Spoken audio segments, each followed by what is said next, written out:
Good afternoon, everybody. This is Dave Croft, and welcome to the 52 Cues podcast, your weekly insight into all things production and library music. Whether you are just starting out, or maybe you're a seasoned professional, I guarantee you are in the right place. Like I said, my name is Dave Croft, and it is so good to be with you today. We are live with our friends across the world. It is so good to be with you for a very special live Q&A episode, and we are recording this. It's going to be great. Really looking forward to spending a fantastic hour with you, answering your questions. We've got questions from the 52 Cues community, and we're going to be taking your questions live as well. So far, we've got Thomas, Pete, Jake, Dex, Linda. Les was hanging out with us a little bit earlier. We got Dell also hanging out in the chat. What is good, everybody? It is so good to be with you. Hey, if you enjoy what we do here at 52 Cues, why don't you give this video a thumbs up? Or if you're listening on the podcast app, go ahead and enter a 5-star review for me. It really does help folks just like you find me. And again, as I mention every week, this entire channel will not be possible without the incredible support of our member subscribers at 52 Cues who give their real life money to help keep all of this afloat. And so in addition to being members of the community, they also get extra features like live streams, workshops, Zoom feedback sessions, hours and hours and hours of archives, and the opportunities to submit their cues to real music libraries. So hey, if you're feeling stuck and maybe you're ready to take your career to the next level and you want to really push into sync music, then head over to 52cues.com and join us. It is free to join, and membership plans start at just $4 a month. So it is so good. Like I said, it is so good to be with you today. We're going to have a fantastic time. So let's go ahead and jump in. Good to see Jens. Good to see Yuka. Oh, you are some of my favorite people. It is so good to have everybody with us.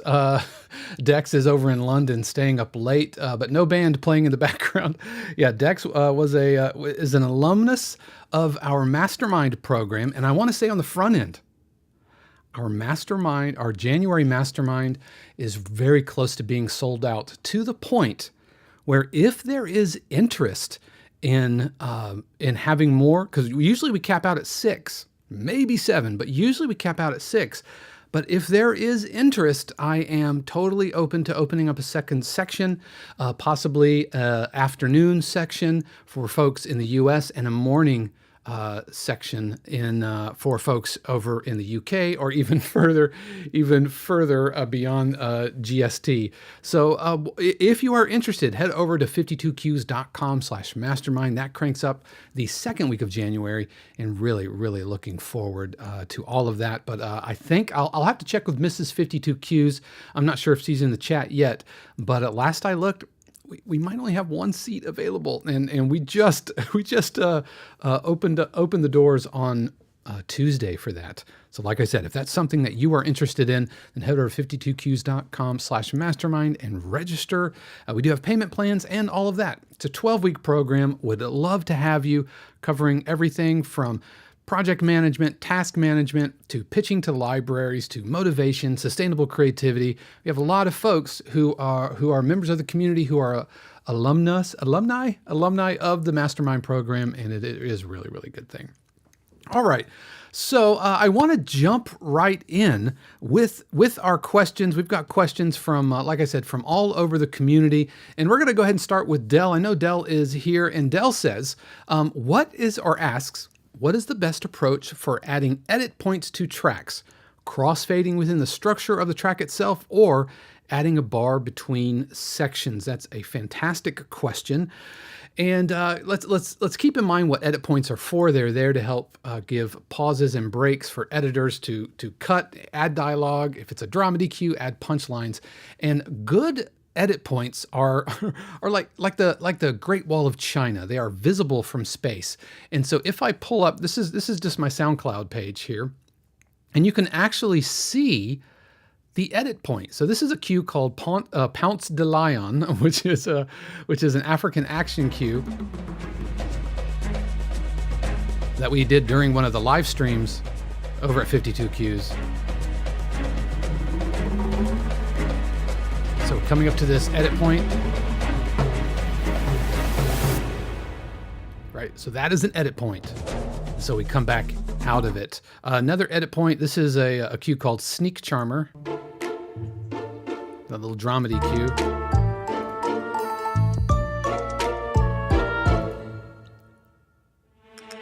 Now, for me, those were two different types of edit points. They were both kind of cliffhangery edit points, but one kind of lands onto the downbeat, right? So 1, 2, 3, 4, stop, and a pause, and that pause can be on tonic, or it can be on, the 5 chord or something like that, creating kind of a cliffhanger moment. So that was 1, 2, 3, 4, downbeat. Let me back that up a little bit more for you so you can kind of see it. Pause, let the audio tails fade naturally, but don't artificially dive them down, and you don't need to go to absolute 0. Whereas Snake Charmer happens a little bit. 2, 3, 4, 1 and 2 and 3 and, right? 1 and 2 and 3 and it creates that little pause, and then things kind of sneak back in.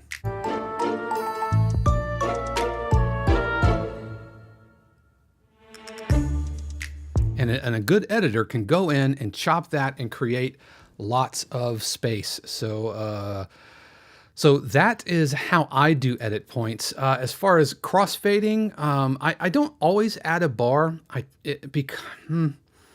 It's not an always thing. And the reason is because some tempos don't require it, some audio tails don't require it. I kind of have it breathe a little bit. Let's look at another one. Like I said, good edit points are visible from space. Here's another edit point. This is a cue called Taika on Me. It's a Japanese percussion cue.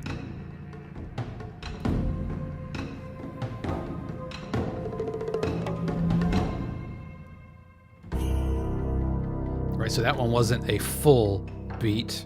Let's see if we can find any. Here's some more edit points. Dramedy cues have tons of little edit points all throughout.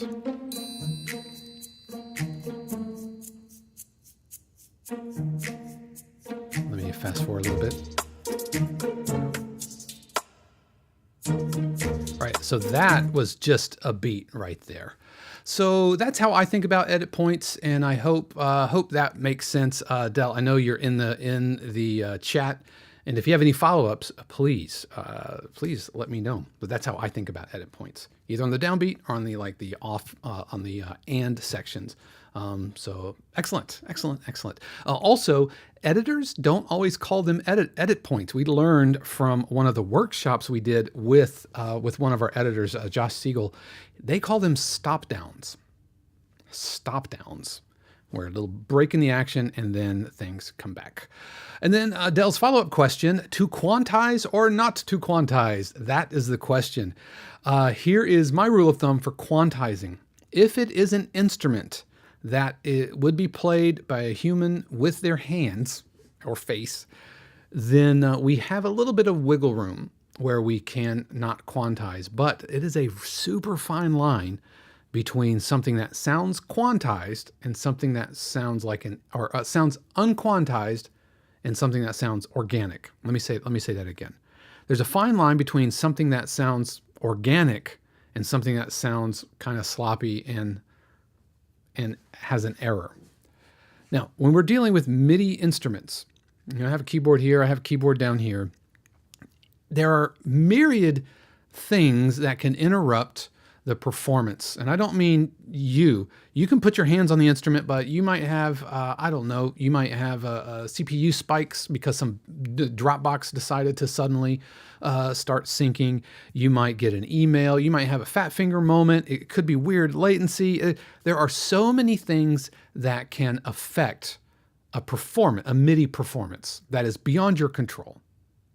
Introducing latency into the signal. You add one plugin and it adds a ton of latency. So because of that, I feel like I can't always trust my own MIDI performances. So I always hard quantize and then ease the strength of those quantizing.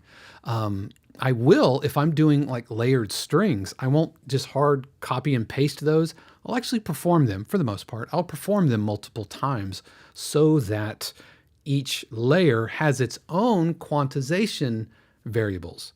And so I'll hard quantize, lock everything to the grid, and then ease the quantization by about 15 to 25%. And if I'm doing layered strings, by not copying pasting those layers, then strings A is going to have a different quantization than strings B, even though they're both 75% quantized. Does that make sense?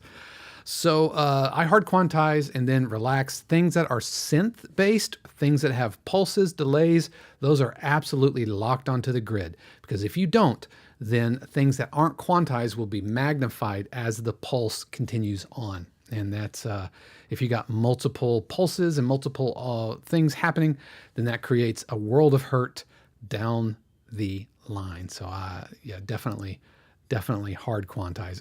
But thank you so much for those questions, and thanks for getting us off to a great start. Following up with Michael Reschke. I know Michael and Yuka are longtime supporters. I think they are like OG Facebook folks, and I see that Yuka is with a Yuka is from Japan. Reed is American but lives in Japan. And so I know it's early in the morning for Reed. I think it's like 5 or 6 in the morning. And so hello, all you folks on the other side of the planet. Let us know how tomorrow morning looks, and if we should bring an umbrella. Anyway, Michael asks, I have a question. I was wondering what my approach is for getting to know your sound libraries or plugins. Do you just dive in and try to break it, making mistakes, or using YouTube?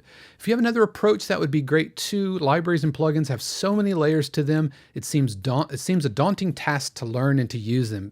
Man, brother, that is the God's honest truth. And one of the downsides of like, we just got out of Black Friday, every plugin manufacturer is having sales and everything. And it is so easy to kind of get into the brain of, gotta vacuum up all of these plugins, got to get everything. And we can really fall prey to gear acquisition syndrome, but for plugins. So if you bought anything over Black Friday, then I just take some time. And that's the thing. Don't just keep buying. If you're missing something in your library, that's one thing. But if you're buying something just because it's new and fancy and shiny, if you don't really need it, then I would recommend not buying it. Like I did not buy Diva by Yuhi, even though I saw it was on sale and I wanted it, and I've wanted it for a long time. It might be one of those things like Omnisphere where I finally buy it and wonder why in the world it took me so long to buy it, but that remains to be seen.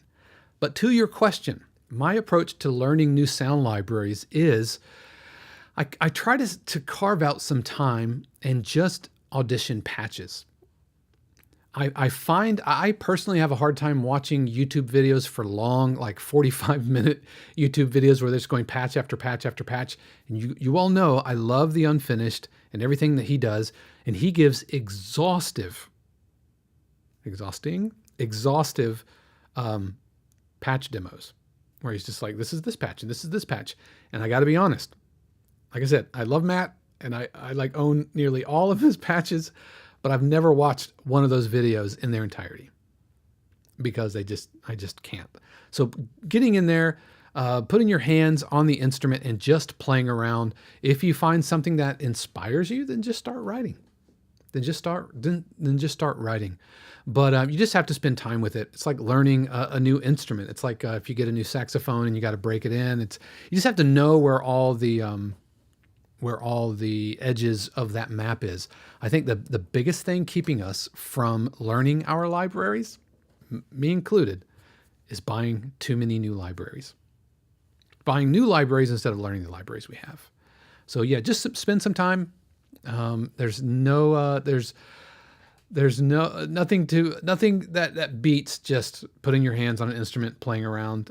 If you are so inclined, you can start cataloging them. You can, I have Logic pulled up here, and you can actually, let me get that face out of the way. You can start making patches and putting them here in your in your patch library. You can create a spreadsheet, whatever is helpful for you.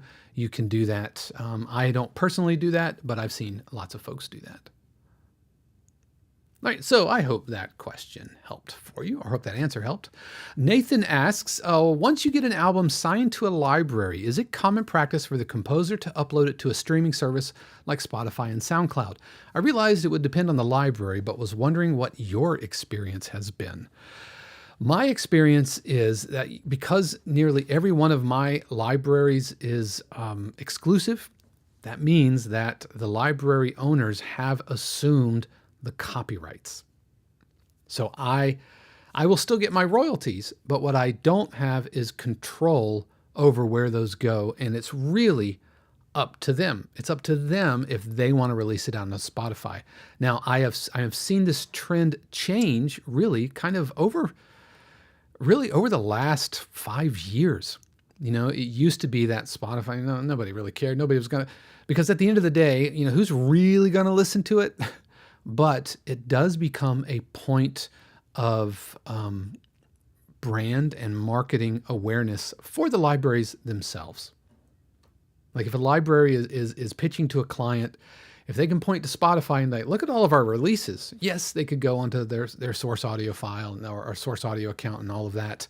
They could do all of that. But if they can point to Spotify and start posting about it on Instagram and LinkedIn, it creates this kind of dare I say legitimacy? I don't know if that's the right word. But there's a reason that like Extreme Music puts their music out on Spotify. That's Hans Zimmer's crew and the Remote Control Studios guys. They don't need to put their stuff out on Spotify. These big trailer companies put their music out on Spotify because it creates market awareness for their company. But at the end of the day, it's not up to you, the composer. It is up to the library. So you would not, as the composer, if you have signed an exclusive deal and they are maintaining the copyright, you would actually be in breach of that copyright if you try to put it out on Spotify yourself. This is why so many of the taxi listings insist that your cues have not been put up to the DSPs, right? The digital service providers. Now, or is it digital streaming platforms? I don't know. Jury is out on that. But as far as SoundCloud, my personal philosophy is I upload into SoundCloud as private links. And so you will see like this guy is private. These are private. These are all cues that I've written. And I use them as private links really as a way for me to track my own plays. I use Spotify to listen to my playlist and to new cues in the car and in my AirPods and all of that stuff. I realized that I said Spotify, I meant SoundCloud. I realized that SoundCloud doesn't have the greatest quality. It's like 128-bit MP3 or 128K MP3. However, if it sounds good on SoundCloud, then chances are it's going to sound pretty darn good elsewhere. And so I keep things private until they make air. Now, once they make air, they've shown up on my cue sheets or on TuneSat or whatever, then I will make it public, and then I will usually add an as heard on whatever, right? But this is, I have this arrangement with my publisher, and they're okay with it. At the end of the day, they get to call the shots. So if they're cool with it, then cool, then go with it. Otherwise, you're kind of at their at their discretion. And I'm coming back to Simon's question, but Jens had a follow-up question to Nathan's.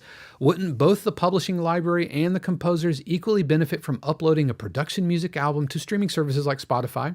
I especially think about production music cues, which have a more storytelling, film score, or song-like structure, as they may fit quite well to the audience of streaming services at the same time. For instance, our recent quirky Christmas albums with 52 cues. That's a really good point.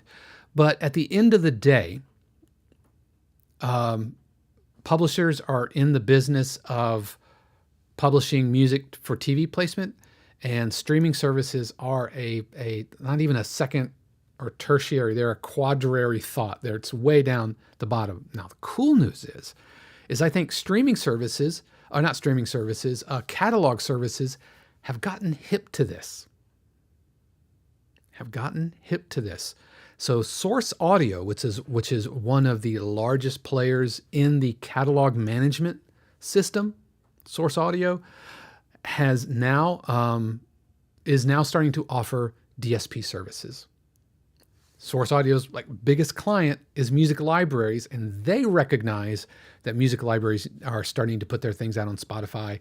And so, 5-10 years ago, you had to partner up with CD Baby or TuneCore or whatever, and it was kind of a pain. But then we have folks like DistroKid, and even like SoundCloud offers DSP services. And so SongTrader also offers DSP services. And so Source Audio recognizes that this is a part of the market that they should take advantage of. And so they are. And I think the writing is on the wall. But at the end of the day, it's still up to the publisher. It is mutually beneficial, but you're not going to get rich off of it.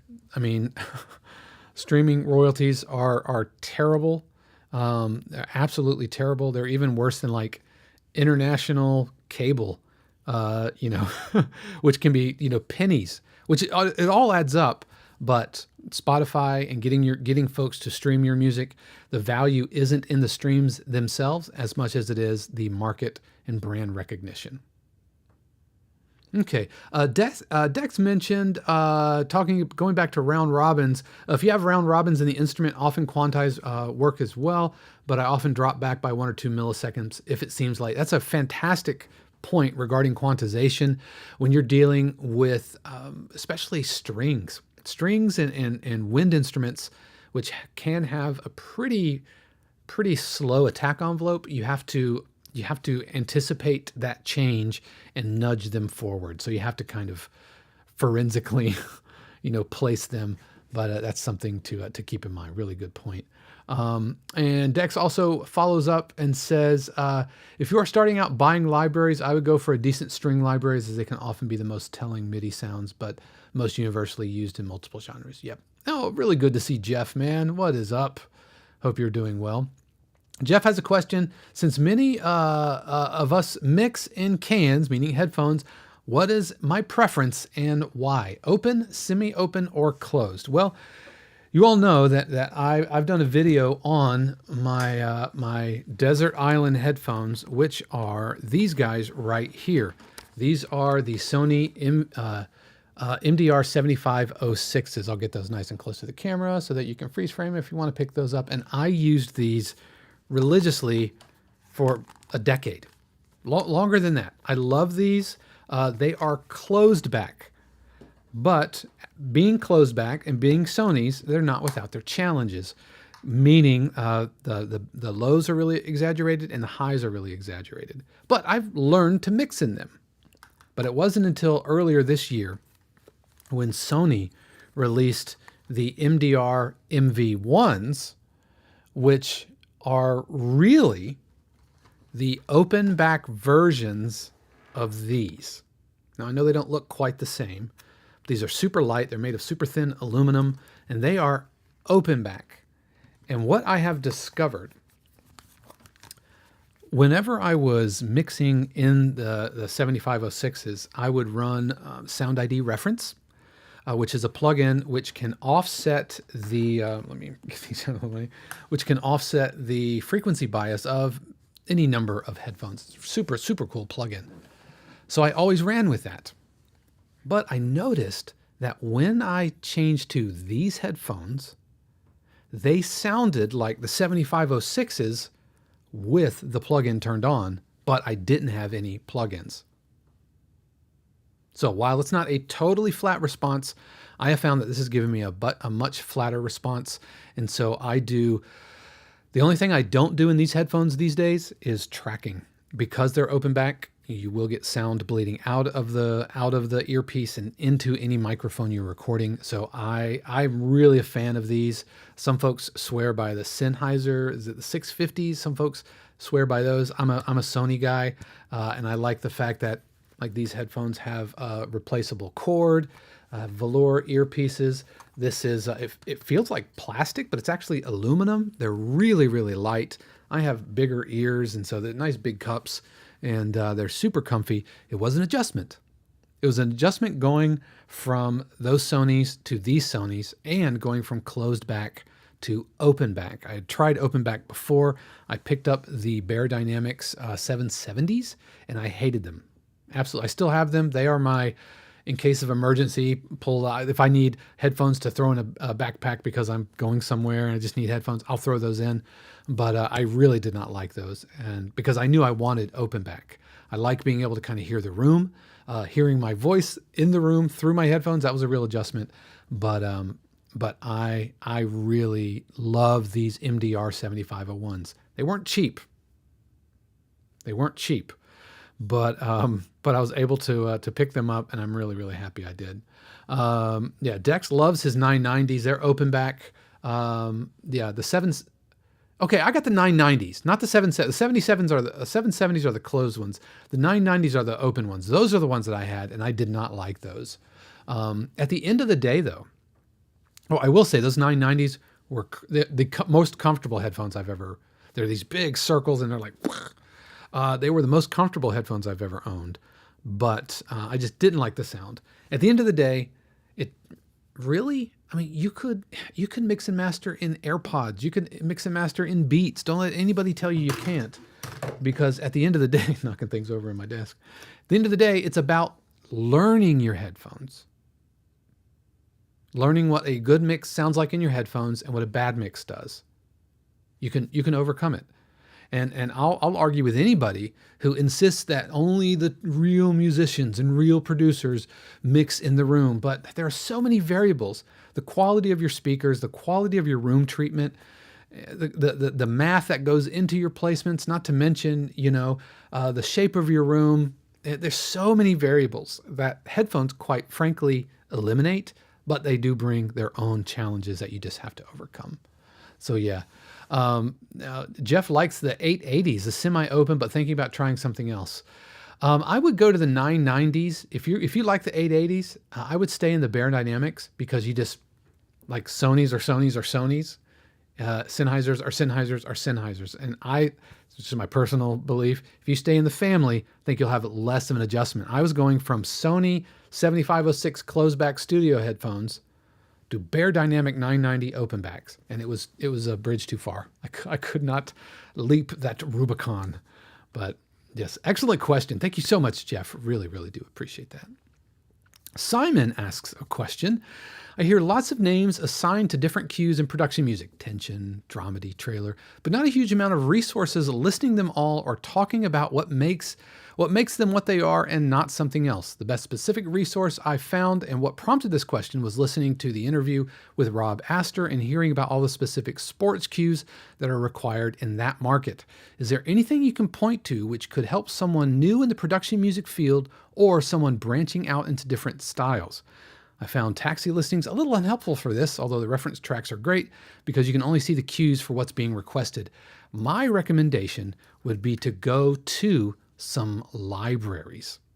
So one of my favorites is Atomica Music. I love Atomica Music, and you can go into tracks. Let's go into albums, or let's not go into albums. Let's go into tracks, and here you can sort by. Let me zoom in.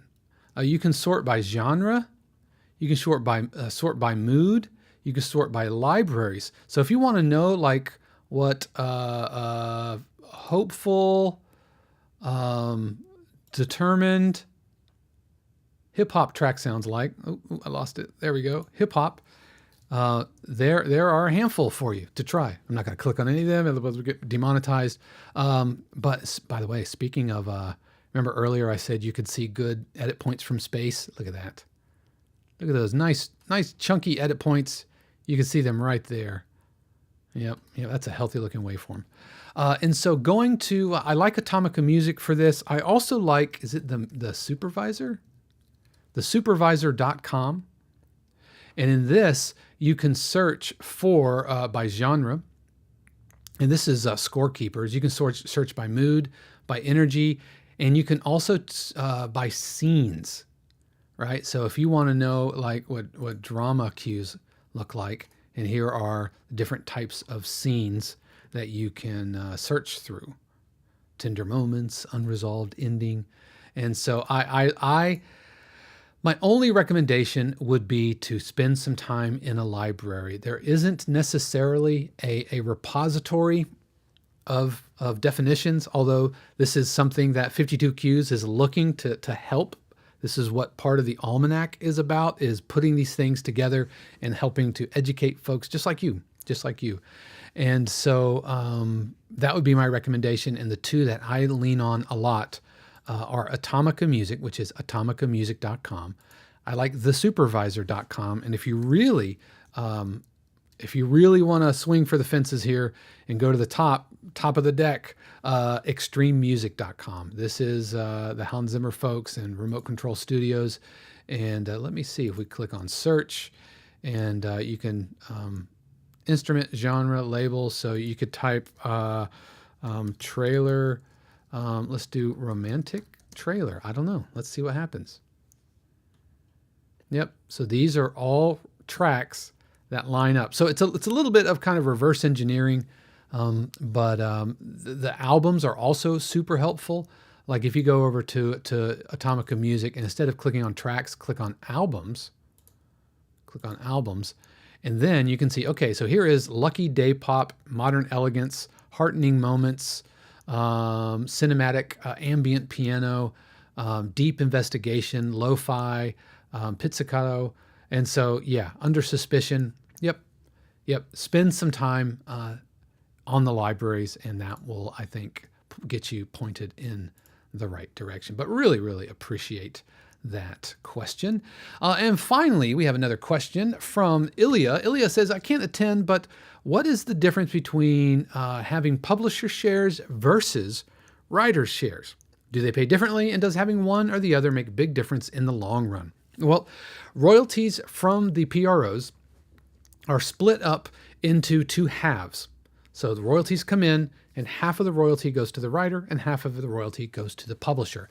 And often sync fees and sync license fees that we get, from placements are also split 50-50 as well. And so the system is just set up that way. It's just set up that way to split the royalties, and they generally pay 50-50. But the publishing is usually taken by the publisher, by the catalog, by the library. I mean, truth be told, there's nothing stopping you from being your own publisher. You can sign up with a BMI to be your publisher, but just know that you're the one doing all the legwork, and you're the one finding homes for your music, making relationships with music supervisors, and all of that. And so it's just two halves to the business partnership. This is why I like to think that having a publisher is not having like an agent. Publishers aren't your agent; they're your partners in this. And so that's how those are split up. Now, publishing shares and writer shares can be split up multiple ways. You can have multiple writers, you can have multiple publishers, but it's really up to the publisher to determine how that gets all kind of split up. And they generally, to your second half of your question, do they pay differently? Not necessarily. To the PRO, it's just pointing the money elsewhere. But Ilya, I hope that helped for you. And in my experience, most publishers start out as composers, right? And then they just work their way towards being a publisher as their relationships grow and as they make new relationships, right? And they start networking. They can find homes for your music, or kind of like what we're doing in 52Qs and with the family plan. And part of, we mentioned how our family subscribers have the opportunity to pitch to real libraries. Well, that's what that's about. That's what the briefing room is about. And I'm gonna go ahead and pull this up for you so you guys can see it. Right now, like I said, we have a feature called the briefing room, and the briefing room is real briefs from real libraries. And so these are libraries that I have a relationship with, some of whom I am functioning as, a co-publisher. So for example, we have this Spanish guitar documentary, or we have a golf documentary, and the publisher asked for Spanish guitar cues. And so put the brief out, and some folks submitted to it, and I'm sending those up to the library tomorrow morning. We just finished collecting cues for the PGA on CBS through my CBS publisher, and we are now working deliverables for that. And so we put briefs up all the time, and here are some of the past briefs that we've had. And so this is a feature. I'm not here to sell you on it, but this is me, like literally transitioning from being a composer and then realizing, wow, I have these relationships with these libraries, and I can't write all the music, and so bringing folks along, and so these opportunities are me functioning much like a publisher, and it's just a natural extension of a career.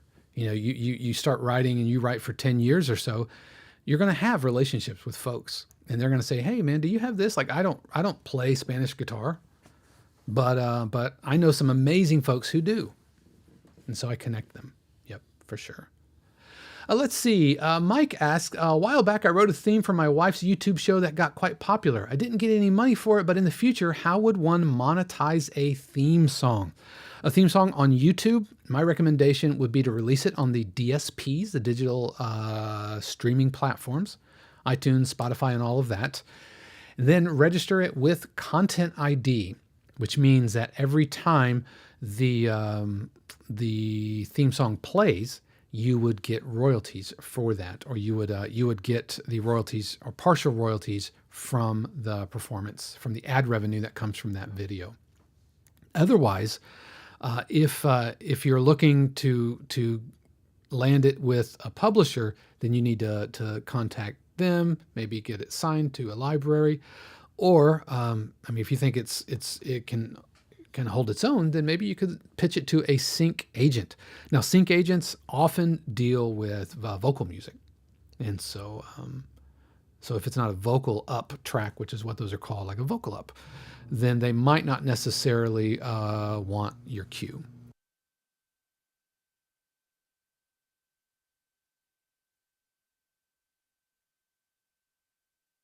But the first thing I would do is run it through Content ID, and you could go ahead and run that theme song now, because back episodes, it won't count for back plays, but if those old episodes are still getting played, then they can start generating new revenue for you, for sure. All right. Answer Jeff's question as well. Ms. Juju Beats, what is happening? It is so good to have you with us today.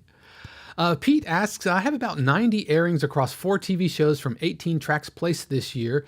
I feel this is a promising start, but have nothing to compare to, and was just wondering your thoughts given your experience. My thought is that 90 placements on 18 tracks is killer. That's a killer ratio. Absolutely killer ratio.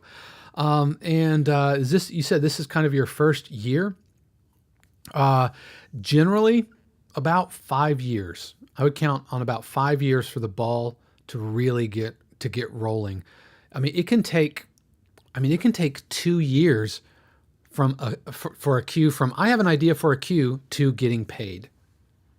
That can take up to 2 years.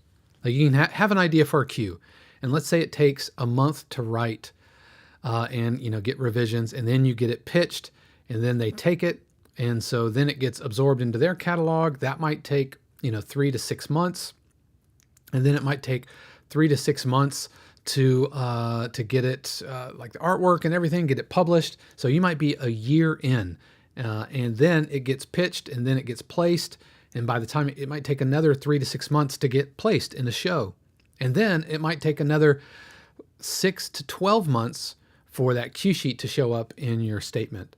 So it just takes a lot of time. It takes a ton of patience.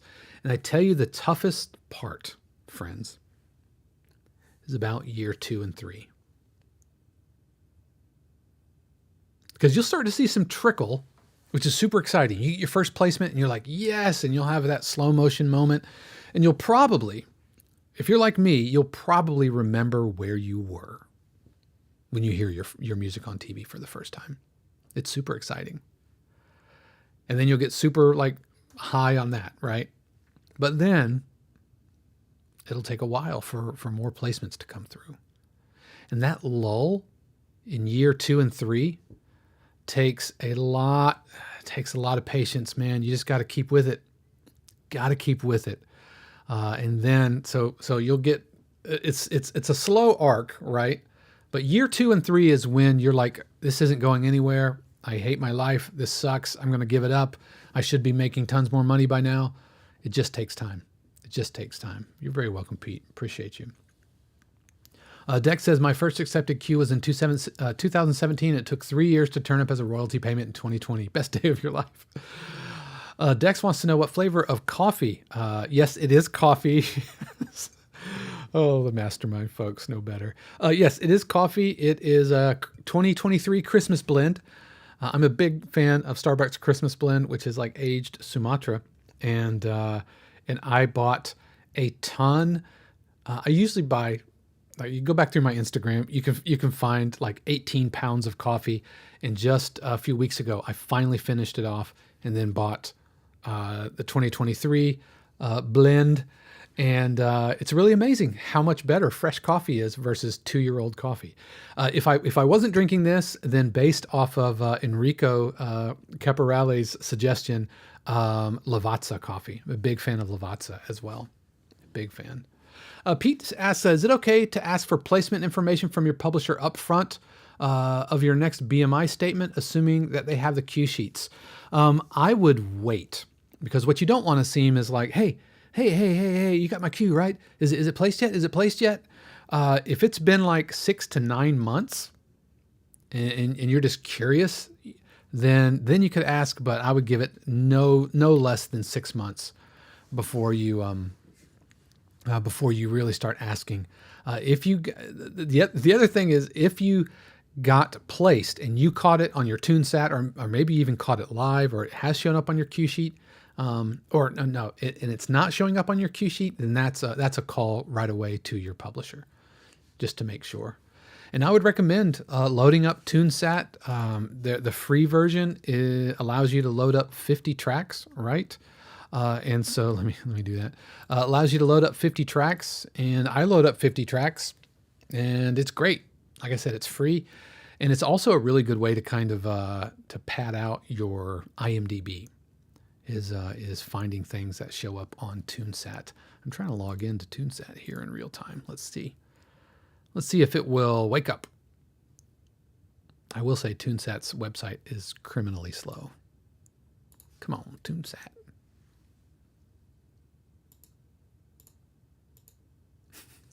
It's really, really slow. I can't, and to be honest, it's kind of a miracle that TuneSat even works. The idea that it's recording all TV all the time, all over the world. That seems like that shouldn't really be a thing. But it is. And so I was trying to show you, but TuneSat's being really slow, like literally. Like it's just, so I can't really show you. Mike asks, for people who make a living, is there an average number of tracks released before you can burn the bridge of your day job? Man, in one way, like I'll let you know when that happens. But the rule of thumb that I've been working towards is 1,000 tracks. But like Dex just said, I wouldn't necessarily give up your day job. Yeah, it's not for the faint of heart. I mean, if I'm being honest, I've had royalty checks as big as $23,000, but I've also had royalty checks as low as 41 cents and everything in between. And it is not for the faint of heart.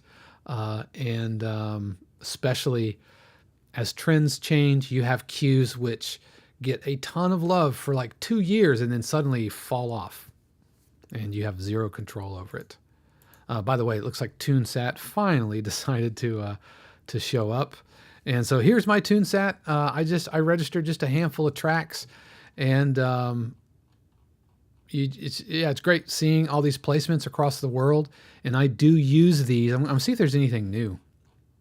If there's anything new that I can add Alaskan, I've added these already.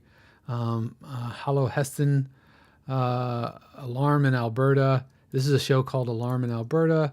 Bell Collective, Still a Mystery. Ooh, I wonder if I have added that. I'm going to go to my IMDb here. And this is what I do. So there's a show called Still a Mystery. And the episode's called A Community Betrayal. So there's the show, Still a Mystery. I don't know if I've added this to my IMDb. This is a lot of how I use TuneSat. So we're going to go ahead. We're going to find the episode. Click on episodes. Let me go back to here. What was the episode called? A Community Betrayal. Let's find A Community Betrayal.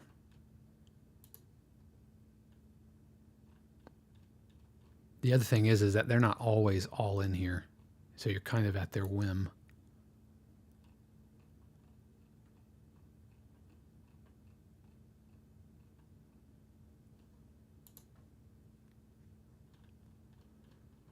All right. Oh, there it is right there. All right, so I'm going to go here. And I am going to go edit the page.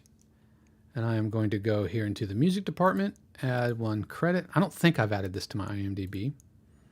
Okay, I will search for me. There I am right there. And I'm not the composer for IMDb. I didn't write the theme music. I'm not the music supervisor. We are additional music. And unfortunately here on IMDb, there's not a category for additional music. Don't put composer. That would be like I did the score. But instead I use other and then composer, additional music. Check these updates. And boop, okay. It's yellow because I've already entered this. So I've already entered this, so I don't need to add those. But that is what, this is what I use TuneSat a lot for to help my IMDb page. And so if we look up my IMDb, you can see all those credits, which is really cool. Looks great. Of course, I do a ton NFL on CBS. I do a lot with Temptation Island, and that's when you see like 95 episodes since 2015, 42 episodes of the NFL Today, and a lot of PGA placements as well. Those are probably closer to the bottom. 32 placements of golf and all. Anyway, that's not what I'm here to do. but yeah, there we go. Yes, Dex, you don't want to rely on quarterly payment to pay all your bills. That would scare the Paddington out of me. Yeah, I mean, part of the reason I still am at, I've got my official branded Full Sail mug here. Part of the reason I'm still at Full Sail, yes, I love to teach, but also I get benefits, and it is a day job. I'm just super thankful that it dovetails pretty seamlessly with what I do professionally. I imagine if it wasn't something like Full Sail, I would be burning the candle on both ends to try to find my way to where I wouldn't have to. Jeff asks, how many placements should you have before you start an IMDb page? That's a good question. Brother, I would say one. You've got to start with one. As long as it's one that already is out there and exists, right? Because you can like write your own IMDb entries. Like some of these I added myself. I think like this Major Champions Invitational I added. Some of these Masters tournaments. But it's kind of a pain. I'm not going to lie. It's a real pain in the butt. So I don't bother adding. If the show isn't there, I don't mess with that anymore. For example, and I'll pull up my CSAC. So I can show you a CSAC cue sheet. I mean, I'm not going to show you all the nitty gritty here, but I can show you a cue sheet at least.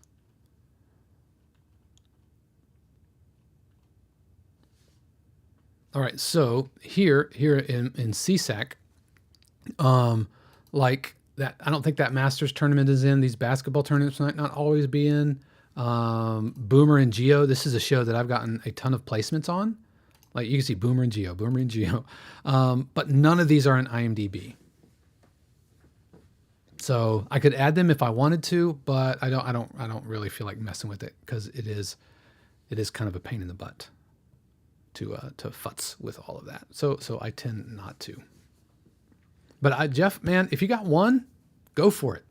If it's one that already exists, like you've gotten some NFL placements, I believe, right? And so if you can find those episodes of the NFL on CBS, so if we go like the NFL on CBS, and we got 65 years, so let's do 2023. And often they will all be here. So here are, so this is into the playoffs of last season. And that's last season. And so this season starts right here. Yep. Yeah. I think if the cards already exist over on IMDb, then I would add it. And then I would put that IMDb logo on my website because it's a credit. It's absolutely a credit, and it is your credit. And no matter, like, if you never get placements ever again, that placement can never be taken away from you, and that is yours.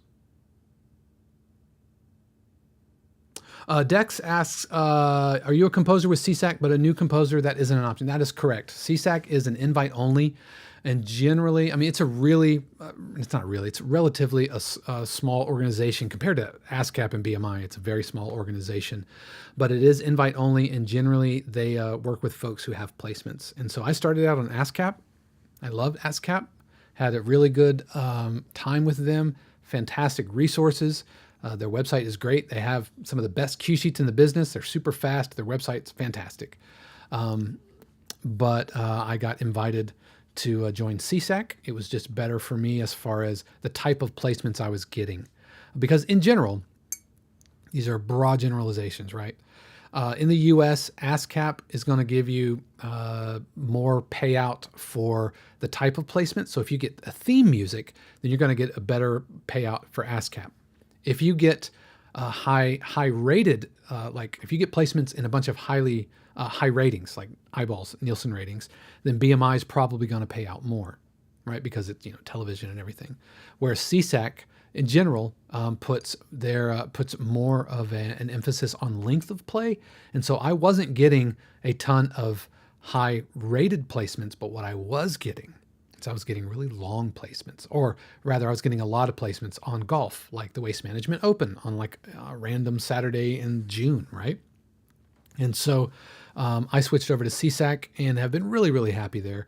I do miss some of the bells and whistles that ASCAP has, but on the other hand, like I have a personal rep that I can call up, and it's really nice, kind of not feeling like a number. And I understand that that's just how it is. That's how it is over in ASCAP because it needs to be, and that's fine. I totally get it. It's totally fine. All right. Any other questions? We've got a couple more minutes left here. Got a couple of more minutes. I'm going to see if any questions came in over here at 52Qs. Dex, PRS was the obvious choice, but you went for BMI. As I was advised, a lot of placements would probably be in the US. Yeah, if you're getting TV placements, then I think BMI is the right choice. Now, there is a question right now. I saw a question come through one of the YouTube chats about, it was a topic suggestion, BMI going for profit and being bought by a, I'm going to misspeak, right? I don't know the finances, but equity firm, I think is what it is. And that's admittedly, that's a little scary, right? It's a little scary because generally, no happy corporate ending started with the phrase, and then our company was bought by an equity firm. In general, no happy ending started that way at the start of the book. But I will say that there are a lot of people in BMI, and it being private, I don't think is the death knell that some folks think it is. Mainly because CSAC is private. It's for profit. It is private. it is not necessarily beholden to Congress or anything like that, and so that means that they can move a lot more faster. They can react to market changes and that kind of thing. The equity firm is a little scary, but that's really all I know about it. And I do have a lot of friends in BMI. If I wasn't with CSAC, I would be with BMI. Dex says, AI is a bit scary too, but let's go there. I personally think we just need to get on with the job of composing. Thoughts? AI is like it's the boogeyman, right? It's the next thing that's going to scare everybody. It's going to take our jobs and all of that. And I think it's overblown. I don't think we need to be ignorant of it. But I mean, you could go back. I mentioned this before. I think John Philip Sousa hated the player piano because it was like taking our jobs. And you can either adapt to it, embrace it, and absorb it into your own workflow, or you can resist it and then get left behind. And it's not going away. It's not going away. And so resisting it, I think, is futile. And so we just need to see where the edges of the map are and figure out how we can use it responsibly, and find the things that it can't and probably won't ever do well, and do those things well. Right? Like writing emotion. I think AI is coming for that low-hanging kind of corporate-y, kind of bland music. I think it's coming for that. Much the same way that it came for bland corporate stock music, stock photos. I was reading a Reddit thread the other day, in a small business Reddit thread, and they were saying, "Hey, I make clip art, and my business is hemorrhaging because AI." Well, I mean, having a business selling clip art, I mean, it's cool, but that's kind of low-hanging fruit. And if I'm being honest, and let's all be honest with ourselves here, production music is lower hanging fruit than what John Williams does and what Hans Zimmer does. It's not to diminish production music. It's important. 46% of the film and TV industry utilizes production music. And I don't think when a company like Sony or Netflix or whatever drops $100 million on a show, they're not gonna look for AI. But like Rooms to Go or a local law firm, they're gonna use AI and that kind of thing. Dex says playing the saxophone, yeah, or playing. I think playing a live instrument is going to become an increasingly valuable commodity. It's part of the reason I started learning to play that guy, and it's part of the reason I got in ukulele. It's part of the reason I put shakers on everything, so that I can add a real thing. Instead of buying a $500 sax VST, buy a $500 saxophone and learn to play it. I still submit that a mediocre performance of a real instrument will sound better than the highest VST. Linda says AI can't perform I'm not gonna try to pronounce that. Dex, you play sax, all right? Yeah, and it's not going to. But where can AI help us? AI. Well, let me tell you how AI is helping me right now. Last week's podcast episode on Star Trek, I used AI to organize my thoughts. I used AI to create outlines and help me brainstorm ideas. Yep, I use ChatGPT. We use ChatGPT all the time. ChatGPT has shaved off probably about 4 hours of copywriting in our week between me and Shannon. Now, what I don't do is just wholesale copy and paste. Nope. You got to know what you're talking about. And likewise, with music, you've got to know what you're talking about. Yeah, so Yehudi Menuhin Is he I saw a video where a super famous violinist was playing like in the subway and nobody was paying him any attention. It's like I've got a concert in Carnegie Hall later today. And so I just don't think we need to be afraid of it. And I think folks who embrace it don't lean. It's like using loops. Use it as a tool, not as a crutch. Right? Use it to supplement your creativity, not to anchor your creativity. I think you're going to be okay. So we probably have time for one more question. I do need to start wrapping up here today. It's been really great hanging out with you. Thank you so much. Any other final questions? Any other final questions? Really appreciate everybody today. We'll give it another moment or so. And while we wait, I just want to encourage you once again, if you haven't joined us over at 52Qs, we would absolutely love to have you.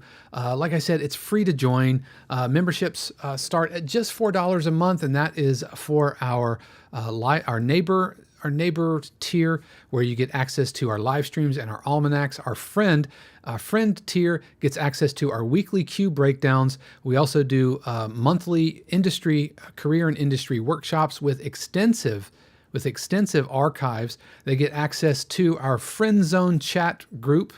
And then we have our family program, which gets their own family chat group as well. They get access to weekly Zoom feedback, actually bi-weekly Zoom feedback sessions. They get access also to our briefing room.